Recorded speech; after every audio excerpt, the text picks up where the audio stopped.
Hey, friends. I am having a kind of moment of seeing, taking, I guess, principles from one domain and kind of like smashing them into another to see what happens. I had an audition today, and it was a pretty fun audition. As far as auditions go, it was a pretty great one because it was basically a monologue, like a page and a half monologue with one line interjected towards the very end from another character. But it was one of those auditions where you actually sort of get to really do something. You get to really sort of play a whole scene. Um, and it was so anyway. So I kind of had that. I had that experience today. I had that sort of little treat in my day. And one of the things that the guy who I have this guy who shoots auditions for me. He does a great job. Makes it look way better than they could ever look if I did them at home. And one of the things he said was there's a principle called let the words do the acting. And he had said that because I walked into this audition totally cold, and I hadn't had, because Annalise is sick and home, and I hadn't had a single moment to look at the script. I had a monologue that I basically had to memorize in the first 5 minutes and then start rolling takes. And I kind of said, so I really don't know where I'm going with this. Or I don't have a, I haven't like done a lot of work on this character. And he said, well, that's a great principle. Just let the text do the acting, or let the words do the acting. Um, which is why he's such a great audition, sort of second, like person to bounce off of. But anyway, that principle really kind of worked. Like then I felt like, okay, I've got this. Like I can actually I just rolled into it with that in mind, and before I knew it, I was really enjoying what I was doing. I had a character and had a kind of a whole world that felt good. So anyway, but this principle of let the words do the acting, let the text do the acting,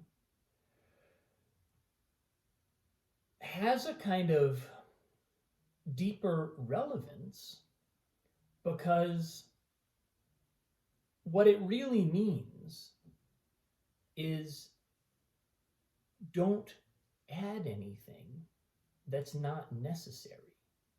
Don't come in with a bunch of ideas about this, who the character is, and don't start imposing an emotional or psychological character on the text. Sometimes that's right. Sometimes that's exactly what's called for. But even when that's called for, it's usually in the text. And even then the text can do the acting for you. It's not that you need to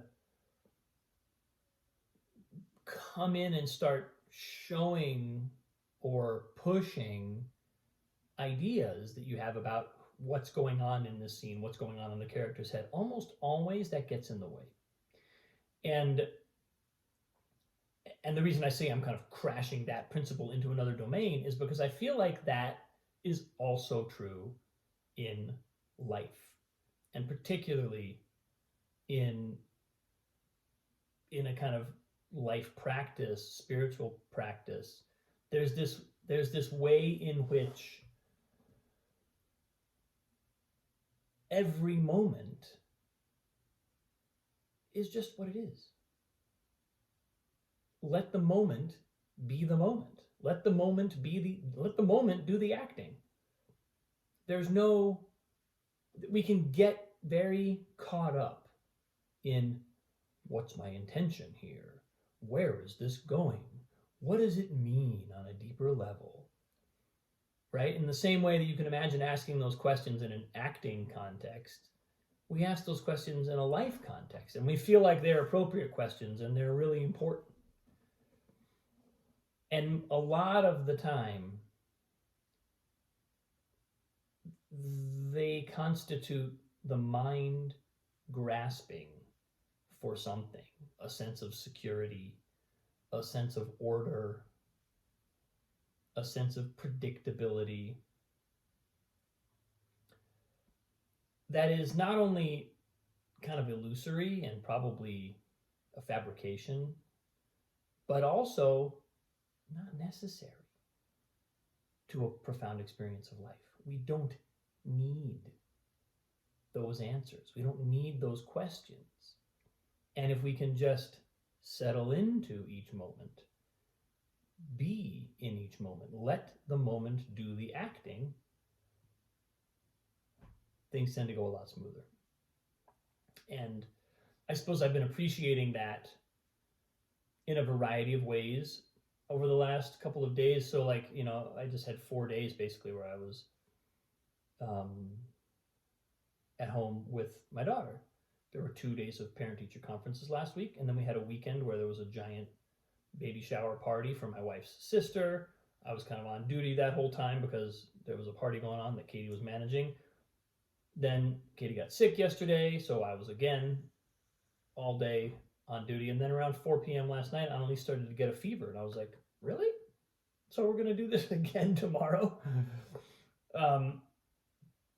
So here I am again. Now I did manage to get away for an audition today, but anyway, letting those days be what they were was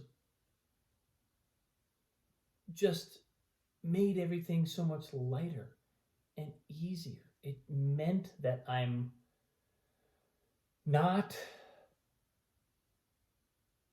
I felt like I actually was able to stop forcing anything.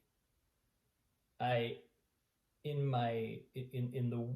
the day-to-day navigation with my daughter, things were kind of smooth sailing. In our violin practice, which is very often a litmus test for how my interaction is going, things have been pretty smooth. In my own just state of poise and repose, there's been a sense of, oh, okay, I'm just letting myself be here today. I'm not getting work, even if I feel like there are things in the background that are trying to have my attention. I've been kind of saying, okay, yeah, I'll make a note of you. I'll put you on my list. I'm not going to forget about you, but I'm also not letting you take over because I can't do anything about you right now. So I might as well just be here. Let the moment do the acting. Let the words do the acting. Let what's here right now do what it needs to do. And it's kind of chilling me out. It's kind of nice. I think I like it. I think I like the vibe. So anyway, that's where I am. Let the text do the acting. That's the principle that showed up for me today. That's where I am, folks. That's what I got today. Thanks for watching. I appreciate you.